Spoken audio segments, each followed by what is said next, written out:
Friends, welcome to மச்சி cup. இன்னைக்கு நம்ம சேனலில் ஒரு சூப்பரான டிஷ் பற்றி தான் பார்க்க போகிறோம். சில்லி சிக்கன் நிறைய இடத்துல சாப்பிட்ருக்கேன், ஆனால் இந்த ஒரு டேஸ்ட்டு கொடுக்குற மாதிரி எங்கேயுமே சாப்பிட்டதுல அவ்வளோ சூப்பராக இருந்தது.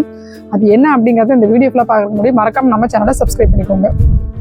ஸோ நான் ஃபஸ்ட்டே சொல்லுறேன், இந்த டிஷ்ஷு நான் பண்ணலைங்க. அது ஆக்சுவலாக நம்ம வீட்டு கோழிக்கு அம்மானே சொல்லலாம், அமுதா அம்மா அவங்க தான் ஃபஸ்ட் டைம் ஒரு டைம் எனக்கு செஞ்சு கொடுத்தாங்க. நான் டேஸ்ட் பண்ணி பார்த்தோம், அவ்வளோ சூப்பராக இருந்தது. நம்ம வீட்டு குட்டீஸ்லாம் அவ்வளோ ருசிச்சு சாப்பிட்டாங்க. ஸோ எனக்கு மறுபடியும் வேணும்னு சொல்லி கேட்டப்போ தான் அவங்க எனக்காக வந்து செஞ்சு கொடுத்தாங்க. இப்போ அதை தான் நம்ம பார்க்க போகிறோம். இதுக்கு நான் வந்து 1 kg சிக்கன் எடுத்துருக்கிறேன். இந்த 1 kg சிக்கனில் வந்து இஞ்சி, பூண்டு, இந்த மாதிரி பச்சை மிளகாய் இதெல்லாம் வந்து நம்ம பேஸ்ட்டாக வாங்கி நல்லா மிக்ஸில் மையாக அரைச்சி தான் ஆட் பண்ணுவோம். பட் இவங்க வந்து எப்படி சொல்கிறாங்கன்னா, என்னென்ன பொருள் நார்மலாக ஆட் பண்ணுவோமோ அது எல்லாமே நம்ம ஆட் பண்ண போகிறோம். பட் நம்ம வந்து மிக்ஸியில் வந்து ஃபுல்லாக மையாக அரைக்காமல் இந்த மாதிரி தட்டணும் அப்படிங்கிறாங்க. ஸோ இஞ்சி, பூண்டு, பச்சை மிளகாய் 1 kgக்கு என்னென்ன தேவையோ அதை நான் ஃபஸ்ட்டே காமிச்சிருப்பேன். 2 பூண்டு, கொஞ்சமாக இஞ்சி, ஒரு 4 பச்சை மிளகாய், இது எல்லாத்தையுமே எடுத்து நல்லா இந்த மாதிரி குட்டி குட்டியாக கட் பண்ணி தட்டியாச்சு. இது கூட இன்னும் மல்லித்தலையும் நல்லா பொடியாக கட் பண்ணி போடணும். அப்போ தான் இன்னுமே டேஸ்ட்டு சூப்பராக இருக்கும். நம்மக்கிட்ட மல்லித்தலை இல்லைன்னு சொல்லி வாங்க போயிருக்காங்க. நீங்கள் வந்து இந்த மாதிரி சிக்கன் சில்லி செய்யும்போது சிக்கனோட பீஸ் வந்து கொஞ்சம் பெருசாக வாங்கிக்கோங்க. நான் வந்து எனக்கு தெரியல, அதனால் நான் கடையிலே வந்து குட்டியாக வேணும்னு சொல்லி வாங்கிட்டு வந்துட்டேன். பட் நீங்கள் இன்னுமே கொஞ்சம் நல்லா பெருசாக பண்ணுங்க, இன்னும் சூப்பராக இருக்கும். ஸோ நான் வந்து 1 கிலோ சிக்கன் வாங்கியிருக்கேன். அதில் ஒரு 3 டைம் வந்து மஞ்சள் பொடி ஆட் பண்ணி நல்லா கழுவி வச்சுருக்கேன். இப்போ அதை வந்து ஒரு பாத்திரத்தில் வந்து மாற்றிட்டேன். ஸோ ஃபஸ்ட்டு நம்ம வந்து தயிர் தான் ஆட் பண்ண போகிறோம். 1 கிலோ சிக்கனுக்கு வந்து 3 ஸ்பூன் தயிர் நான் வந்து ஆட் பண்ணுறேன். ஸோ ஆட் பண்ணிவிட்டு லைட்டாக வந்து உப்பு தூவுறேன். உப்பு வந்து ரொம்பலாம் எடுத்ததும் போடக்கூடாது, லைட்டாக தான் போடணும். ஃபைனலாக நம்ம வந்து 10 நாக்கில் வச்சு பார்த்துட்டு அதுக்கப்புறம் உப்பு வந்து ஆட் பண்ணிக்கலாம். ஸோ லைட்டாக உப்பு ஆட் பண்ணதுக்கப்புறம் நம்ம தட்டி வச்ச எல்லா இஞ்சி, பூண்டு, பச்சை மிளகாய் அது எல்லாத்தையுமே வந்து அப்படியே நம்ம வந்து சிக்கனில் போடுறோம். ஸோ இப்படிலாம் பச்சை மிளகாய், இஞ்சி இதெல்லாம் வந்து தட்டி போடுறோமே, குழந்தைகள்லாம் எப்படி சாப்பிட முடியும், பச்சை மிளகாவோட காட்டு அடிக்குமா அப்படின்னு சொல்லி நிறைய பேர்த்துக்கு ஒரு டவுட் இருக்கலாம். எனக்குமே இருந்தது, அம்மா கிட்ட நான் கேட்டேன். ஸோ அவங்க என்ன சொன்னாங்கன்னா, இந்த இஞ்சி, பூண்டு, பச்சை மிளகாய், அப்புறம் இந்த மல்லியோட ஜூஸ் இது எல்லாமே வந்து சிக்கனோட நல்லா மிக்ஸ் ஆகும்போது நமக்கு ஒரு சூப்பரான ஃப்ளேவர், அதாவது ஒரு சூப்பரான டேஸ்ட்டும் ஒரு ஸ்மெல்லும் தான் கொடுக்குமே தவிர அதோட காட்டம் வந்து அதிகமாக நமக்கு தெரியவே தெரியாது. ஸோ அதே மாதிரி தான் எங்கள் வீட்டு குட்டீஸும் அவ்வளோ விரும்பி சாப்பிட்டாங்க. நான் சொன்ன அந்த கட் பண்ணி தட்டி வச்ச அந்த இஞ்சி, பூண்டு, பச்சை மிளகாய் அது எல்லாமே இந்த சிக்கனில் ஆட் பண்ணது ஒரு 5 மினிட்ஸ் வந்து நல்லா மிக்ஸ் பண்ணி விடுங்க. மிக்ஸ் பண்ணுறதா இதோட பெரிய ஒரு பார்ட்னே சொல்லலாம். அந்த அளவுக்கு எல்லா சிக்கன்லேயும் வந்து அந்த ஜூஸி வந்து போய் ஆட் ஆகணும். அந்த மாதிரி நீங்கள் நல்லா மிக்ஸ் பண்ணி விடணும் ஒரு 5 மினிட்ஸ். அப்படி மிக்ஸ் பண்ணும்போது அந்த சிக்கனோட பீஸ் பார்த்திங்கன்னா இன்னுமே வந்து நல்லா சாஃப்ட் ஆகும், உங்களுக்கே தெரியும் பார்க்குறதுக்கு. அட் சேம் அதில் வந்து எல்லாமே மிக்ஸ் ஆன மாதிரியும் நமக்கு பார்க்கும்போதே தெரியும், நல்லா கண்ணாடி மாதிரி இருக்கும். அட் சேம் அதுக்குள்ளே எல்லாமே வந்து ஒரு ஜூஸி மாதிரி இருக்கும். சிக்கன் பீஸ் எடுத்து பார்த்தா ஒரு ஜூஸி ஃப்ளேவர் இருக்கும். ஸோ அதுக்கப்புறம் மல்லித்தழை வந்துருச்சு. ஸோ அதையும் நான் வந்து அப்படியே தட்டாமல் குட்டி குட்டியே கட் பண்ணி அதுக்கப்புறம் நான் கல் வச்சு நல்லா வந்து தட்டினேன். இப்போ இந்த மாதிரி டிஷ்ஷெலாம் செஞ்சதுக்கப்புறம் கண்டிப்பாக நான் வந்து ஒரு குட்டியாக அம்மிக்கல் மாதிரி அந்த மாதிரி ஏதாவது ஒரு கல் வாங்கி தட்டுறதுக்கு நமக்கு யூஸ் ஆகும் அப்படின்னு சொல்லி ஒரு மைண்ட் செட் வச்சிருச்சு. ஸோ நீங்களும் இல்லைன்னா கண்டிப்பாக வாங்கிக்கோங்க.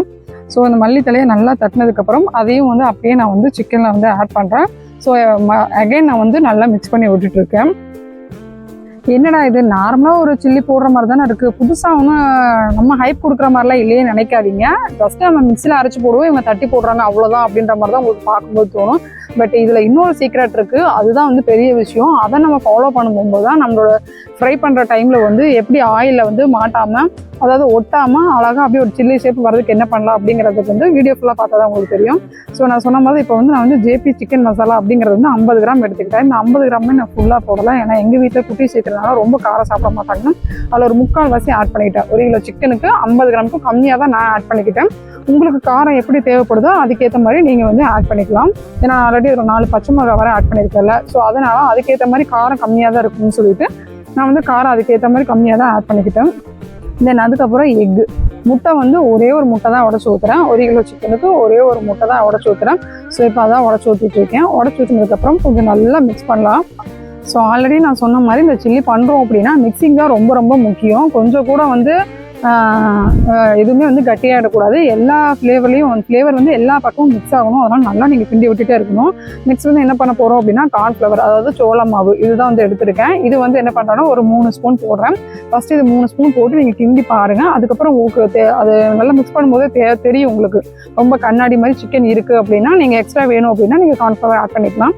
நான் வந்து 3 ஸ்பூன் ஆட் பண்ணியிருக்கிறேன். தென் அதுக்கப்புறம் ஒரே ஒரு ஸ்பூன் வந்து ரைஸ் ஃப்ளவர், அதாவது அரிசி மாவை ஆட் பண்ணியிருக்கிறேன். ஸோ அவ்வளோதான், இதுக்கு மேலே நான் எந்த ஒரு பவுடரும் வந்து நான் ஆட் பண்ணவே இல்லை. ஸோ இதை நல்லா மிக்ஸ் பண்ணிக்கிட்டு இருக்கேன். நல்லா மிக்ஸ் பண்ணிக்கிட்டே இருக்கணும் கொஞ்சம் நேரம். இது வந்து இன்னும் உங்களுக்கு கொஞ்சம் கலர் கொடுக்கணும் அப்படின்னு சொல்லினா அதுக்கு வந்து ஒரு ரெட் கலர் கேசரி பவுடர் இருக்குது பார்த்தீங்களா, அந்த மாதிரி ஏதாவது ஒன்று ஆட் பண்ணிக்கலாம். நான் வந்து இப்போ இது நல்லா கிண்டினதுக்கப்புறம் இப்போ வந்து நான் டேஸ்ட் பண்ணி பார்த்தேன். ஏன்னா ஸ்டார்டிங்கில் நம்ம வந்து உப்பு லைட்டாக தானே போட்டோம். அது போக இந்த சிக்கன் மசாலாலாம் வந்து ஆல்ரெடி அதிலே உப்பு இருக்கும். ஸோ அதனால் வந்து உப்பு பார்த்து போட்டுக்கலான்னு சொல்லி ஸ்டார்டிங்கில் லைட்டாக தான் போட்டிருந்தேன். ஸோ டேஸ்ட் பண்ணி பார்த்தா உப்பு கம்மியாக இருந்தது. ஸோ நீங்களும் அதே மாதிரி டேஸ்ட் பண்ணி பார்த்து அதுக்கப்புறம் உப்பு ஆட் பண்ணிக்கோங்க.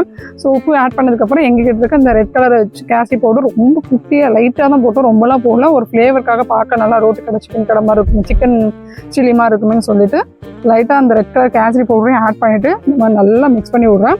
நெக்ஸ்ட்டு தான் என்னென்னு பார்த்தீங்கன்னா ஒரு மெயின் பார்ட். இதுதான் வந்து என்னென்னு பார்த்தீங்கன்னா இதை நல்லா மிக்ஸ் பண்ணதுக்கப்புறம் அதை வந்து ஒரு பெரிய சின்ன பவுலுக்குள்ளே போட்டுட்டு அதை வந்து ஒரு மூடி வச்சு மூடிடணும். மூடி அப்படியே வெளியே வைக்கக்கூடாது. நார்மலாக நம்ம ஃபிஷ்ஷாக இருக்கட்டும், சில்லி சிக்கனாக இருக்கட்டும், இந்த மாதிரி கொஞ்சம் நேரம் ஒரு 10 நிமிஷம் 1/2 மணி நேரம் வந்து வெளியே ஊற வச்சுருவோம். பட் இனிமேல் அப்படி பண்ணாமல் நீங்கள் வந்து ஃப்ரீசரில் உள்ளே வச்சுருங்க. ஒரு 1/2 அன் ஹவர் வந்து நல்லா இந்த மாதிரி மூடி போட்டு மூடி இல்லை ஏதாவது ஒரு கண்டெய்னர் பாக்ஸ் மாதிரி வச்சு பண்ணிட்டீங்க அப்படின்னா 1/2 அன் ஹவர் நீங்கள் வெளியே எடுக்காதீங்க. 1/2 அன் ஹவர் வெளியே எடுத்துகிட்டு அதுக்கப்புறம் ஒரு 5 to 10 மினிட்ஸ் வந்து கொஞ்சம் நேரம் விட்டுருங்க, ஃப்ரீயாக விட்டுருங்க. கொஞ்சம் அந்த கூலிங்னா போகிற மாதிரி விட்டுருங்க. அதுக்கப்புறம் இந்த மாதிரி எண்ணெய் ஒரு பாத்திரத்தில் ஊற்றி சூடு பண்ணி சிக்கன் ஃப்ரை எடுத்து பாருங்கள். உண்மையாகவே அவ்வளோ சூப்பராக அவ்வளோ டேஸ்ட்டாக இருக்கும்.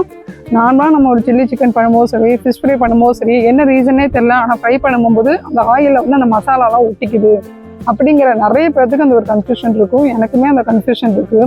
எல்லாமே போட்டிருக்கோம் ஆனால் ஃப்ரை மட்டும் கரெக்டாக வர மாட்டேங்குது அப்படின்னு தோணும். அதுக்கு வந்து இந்த மெத்தடை ஃபாலோ பண்ணுங்கள். இனிமேல் இந்த மாதிரி ஃப்ரை பண்ணுறீங்க, நான்வெஜ் எடுக்கிறீங்க அப்படின்னு வந்து நீங்கள் குழம்பு ரைஸ் இதெல்லாம் வைக்கிறதுக்கு முன்னாடியே இந்த பாட்டை ஃபஸ்ட்டு இந்த மிக்சிங் பாட்டை முடிச்சுட்டு இதை வந்து ஃப்ரீசரில் வச்சுருங்க.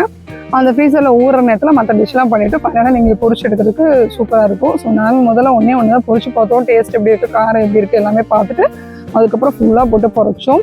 உண்மையாகவே அவ்வளோ சூப்பராக இருந்தது. இது வந்து எப்படி சொல்கிறதுனா, நான் நார்மலாக வீட்டில் ஒரு டிஷ்ஷு சும்மா சிம்பிளான ஒரு டிஷ் பண்ணாலே அதை செஞ்சு முடிச்சதுக்கப்புறம் அதை டெக்கர் பண்ணுறதா இருக்கட்டும், பாப்பாங்க சாப்பிட்டு அவங்களோட ரிசல்ட் என்ன சொல்லுவாங்க, அது எல்லாமே ஷூட் பண்ணணும்னு நினைப்பேன். பட் இந்த டைம் இந்த சில்லியோட டேஸ்ட்டில் வந்து நாங்கள் யாருமே வந்து ஷூட் எடுக்கவே மறந்துட்டோம். சுட சுட பொறிக்கி அப்படியே சாப்பிட்டுட்டே இருந்தாங்க. ஸோ வீடியோ எடுக்கணுங்கிறதையே சீரியஸாக மறந்துட்டேன். அந்த அளவுக்கு சூப்பராக இருந்தது. ஸோ கண்டிப்பாக நீங்களும் உங்கள் வீட்டில் ட்ரை பண்ணி பார்த்துட்டு எப்படி இருக்குன்னு சொல்லுங்கள். இந்த மாதிரி வீடியோஸ் உங்களுக்கு பிடிச்சிருக்கு அப்படின்னா மறக்காமல் கமெண்ட்டில் சொல்லுங்கள். இது மாதிரி அடுத்தடுத்து சூப்பரான நல்ல டிஷஸான வீடியோஸ்லாம் நம்ம வீடியோவில் அப்லோட் பண்ணலான்னு இருக்கேன். ஸோ இதில் உங்கள் சஜஷன் என்ன அப்படிங்கிறதையும் மறக்காமல் கமெண்ட்டில் சொல்லுங்கள். ஸோ நாங்கள் இந்த சில்லிக்கு அப்படியே ஒரு மெயின் டிஷ்ஷாக ஏதாவது ஒன்று செய்யலாம்னு சொல்லிட்டு கொஞ்சமாக பருப்பு சாப்பாடு செஞ்சுருந்தோம். ஸோ நாங்கள் இந்த டின்னர் செம்மையாக முடித்தோம். நீங்களும் இதை ட்ரை பண்ணி பார்த்துட்டு எப்படி இருக்குங்கிறத மறக்காமல் நம்ம கமெண்ட்டில் சொல்லுங்கள். மறக்காமல் நம்மளோட சேனலை சப்போர்ட் பண்ணுங்கள், சப்ஸ்கிரைப் பண்ணுவேன். ஏன்னா உங்களோட சப்போர்ட் இருந்தால் மட்டும் தான் அடுத்தடுத்து நம்மளால் வீடியோ பண்ண முடியும்னு சொல்லிட்டு இதோட நான் கிளம்புறேன். Until thank you, bye bye.